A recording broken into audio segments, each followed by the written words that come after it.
জামাতের বাইরে এনসিপি একটা আসনও পাবে না এমন একটা ধারণা হয়েছিল বলেই তো তারা জামাতে জোট করেছে। এবং আমরা কিন্তু 1.5 বছর আগে বলেছিলাম জামাত আর এনসিপি সেম দল, তারা এক হয়ে প্রমাণ করলো, কাদম্বরী মরিয়া প্রমাণ করলো কাদম্বরী মরে নাই। এনসিপি জামাতে যোগ দিয়ে প্রমাণ করলো তারা শিবির ছিল, জামাত ছিল, তারা জামাতেই গেল। মানে যারা যারা শিক্ষিত রাজাকার না, যুদ্ধপরাধী না, তাদের বাইরে সবাই মুক্তিযুদ্ধ হওয়ার চেষ্টা করে। আমি যখন সংসদে ছিলাম, যেই এমপি বক্তব্য দিত সেই বলতো সে 7ই মার্চের বক্তব্যের সময় উপস্থিত ছিল। অনেকের বয়সে হিসাব করে দেখা যায় এটা সম্ভব না।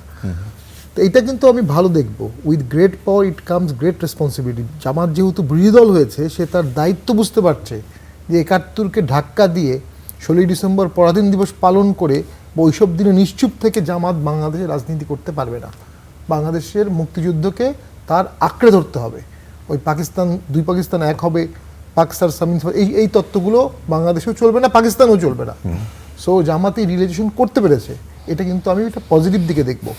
এনসিপিতে অসাধারণ কিছু যোদ্ধা আছে, কিছু বিপ্লবী আছে, রেভলিউশনারি আছে, কিন্তু তারা কিন্তু এককভাবে ভোট করার সাহস পায়নি। এটা কিন্তু মানে গভীর একটা সাইকোলজিক্যাল স্টাডি হওয়া দরকার।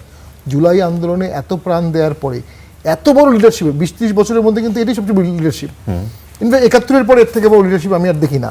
কিন্তু তারা একক ভোট করতে সাহস পায়নি, তাদেরকে জামাতের সাথে জোট করে 5-6টা আসন পেতে হয়েছে। ওখানেই এনসিপি কুঠারাঘাত হয়ে গেছে। জামাতের বাইরে এনসিপি একটা আসনও পাবে না এমন একটা ধারণা হয়েছিল বলেই তো তারা জামাতে জোট করেছে।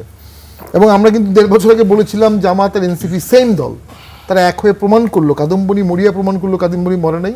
এনসিপি জামাতে যোগ দিয়ে প্রমাণ করলো তারা শিবির ছিল, জামাত ছিল, তারা জামাতেই গেল।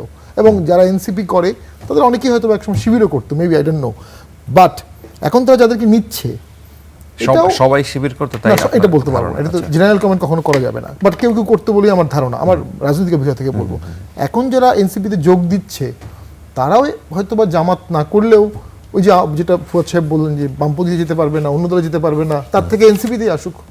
বাট একটা প্রবলেম হলো কি, 36 দিনে আপনি বিপ্লবী হতে পারবেন, অ্যাডভাইজার হতে পারবেন, এমপিও হতে পারবেন, কিন্তু রাজনীতিবিদ কিন্তু অনেক বড় ব্যাপার। সুরঞ্জিত সেনগুপ্ত, আমর হোসেন আমু, বি চৌধুরী, অলি আহমেদ, অলি আহাদ, এটা হওয়া কিন্তু একটা আন্দোলন দিয়েও হয় না, অনেকগুলো আন্দোলনের পরে একটা রাজনীতিবিদ তৈরি হয়, যেটা লাকিলি আওয়ামী লীগের ছিল। আওয়ামী লীগের ব্যর্থতা হচ্ছে এত রাজনীতিবিদ থাকা সত্ত্বেও তারা 14 সালে একটা বাজে ভোট করে নিজেদের দল এবং দেশটাকে উল্টায় ফেলেছে। একটাই কারণ ছিল, দলের ভেতরে কোনো আভ্যন্তরীণ ডিসকাশন ছিল না। আচ্ছা। এবং আমি পার্লামেন্টে থেকে ফিল করতাম, অনেক সিনিয়র পলিটিশিয়ান ফিল করে ভুল হচ্ছে, কিন্তু এই ভুলটা বলার মতো কোনো সাহস বা স্ট্রাকচার ছিল না। এখন এই জুলাই যোদ্ধাদেরকে একটা খোঁজিত ডক্টর ইউনুস করে দিয়ে গেছে আমার নিয়োগকর্তা বলে। নিয়োগকর্তারা পরে সচিবালয়ে বসতো, সচিবদের ডিকটেট করতো, ডিসিকে ডিকটেট করতো, এবং চোখের সামনে তাদের ইমেজ ক্ষুণ্ণ হয়ে গেছে। কারণ আপনি এমন একটা জায়গায় হাত দিয়েছেন সেখানে আপনি সৎ থাকলেও কেউ সৎ বলবে না। এখন আবার তাদেরকে অতিরিক্ত উৎসাহ দিলে তারা আবার জায়েন্ট পার্লামেন্টারিয়ান, দুর্দান্ত পার্লামেন্টারিয়ান, এগুলো বললে টললে আবার তারা কিন্তু পথভ্রষ্ট হতে হবে। তারা শিখছে, তাদের এখনো শেখা বাকি আছে।